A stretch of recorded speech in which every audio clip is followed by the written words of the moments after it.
حضرت سلطان نظام الدین رحمۃ اللہ علیہ کے زمانے میں ایک ہندو جوگی تھا۔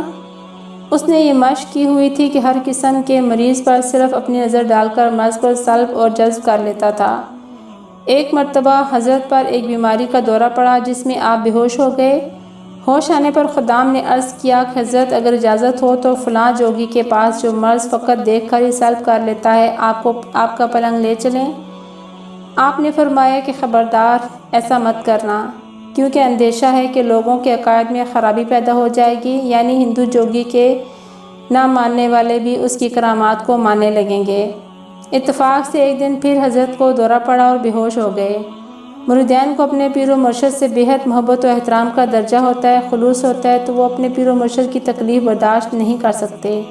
آپس میں مشورہ کر کے اس بے ہوشی کے عالم میں اپنے شیخ کا پلنگ اٹھا کر جوگی کے مکان پر جا رکھا اور حضرت کے فرمان کے خلاف کرنے اور آپ کی ناراضگی کا تدارک و معافی چاہنے سے سوچ لیا کہ اپنے پیر و مرشد سے دل و جان سے بعد میں معافی مانگ لیں گے۔ جب حضرت کو اس ہندو جوگی نے دیکھا کہ اتنی بڑی ہستی میرے پاس آئی ہے تو وہ تو پھولے نہ سمایا، دل میں سوچا کہ اب میری دکان خوب چمکے گی۔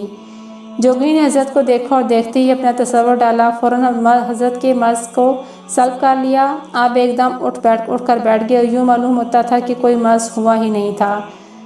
حضرت نے دیکھا کہ اس جوگی کا مکان ہے۔ آپ سمجھ گئے کہ یہ لوگ محبت کی وجہ سے میری تکلیف برداشت نہیں کر سکے، اس لیے عذرائے شفقت کسی کو کچھ نہیں کہا، بلکہ اس جوگی کی طرف متوجہ ہوئے اور دریافت فرمایا کہ یہ بتلاؤ کہ یہ تاثیر جو تمہارے اندر ہے یہ کیا ہے اور کس عمل کی بدولت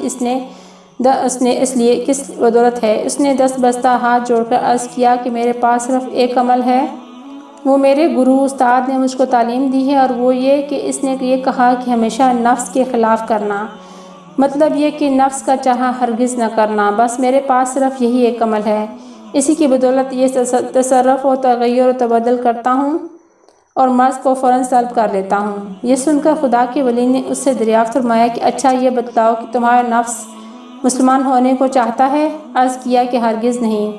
حضرت شیخ نے فرمایا کہ پھر اپنے گرو کی تعلیم پر کہاں عمل رہا؟ ادھر تو حضرت نے یہ فرمایا اور ساتھ ساتھ اپنی باطنی توجہ فرمائی۔ نتیجہ یہ ہوا کہ اس ہندو جوگی نے یکدم کلمہ طیبہ پڑھا اور صدقے دل سے مسلمان ہو گیا۔ در حقیقت آپ رحمۃ اللہ علیہ نے اس پر بھی اپنا نورانی اور روحانی اثر ڈالا، جیسا کہ ارشاد باری تعالیٰ ہے، احسان کا بدلہ احسان کے سوا کیا ہے۔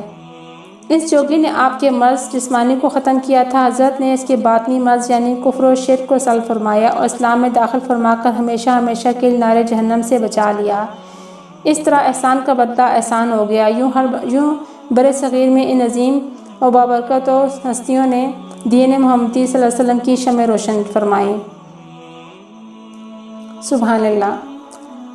ناظرین، میری یہ کاوش آپ کو اچھی لگی ہے تو ویڈیو لائک اور شیئر ضرور کیجیے گا، اور اگر آپ نے میرے چینل سبسکرائب نہیں کیا ہوا تو چینل سبسکرائب کر کے گھنٹی کے بٹن کو پریس کر کے آل کا آپشن سلیکٹ کر لیں تاکہ آپ کو میری تمام نئی ویڈیوز کی اپڈیٹ ملتی رہے۔ انشاءاللہ یہ سلسلہ جاری رہے گا۔ دلچسپ معلوماتی پروگرام جو میں نے شروع کیا ہے سلسلہ، یہ انشاءاللہ آپ کے ساتھ شیئر کرتی رہوں گی، اور آپ کی کوشش میری یہی ہے کہ اچھی سے اچھی وہ دلچسپ معلومات آپ کے سامنے لے کر آؤں جو اس سے پہلے آپ نے کہیں سنی نہ ہوں، دیکھی نہ ہوں۔ تو میرے ساتھ رہے گا، میری حوصلہ افزائی جاری رکھیے گا۔ چینل دیکھنے کے لیے آپ کا دلی شکریہ۔ سلامت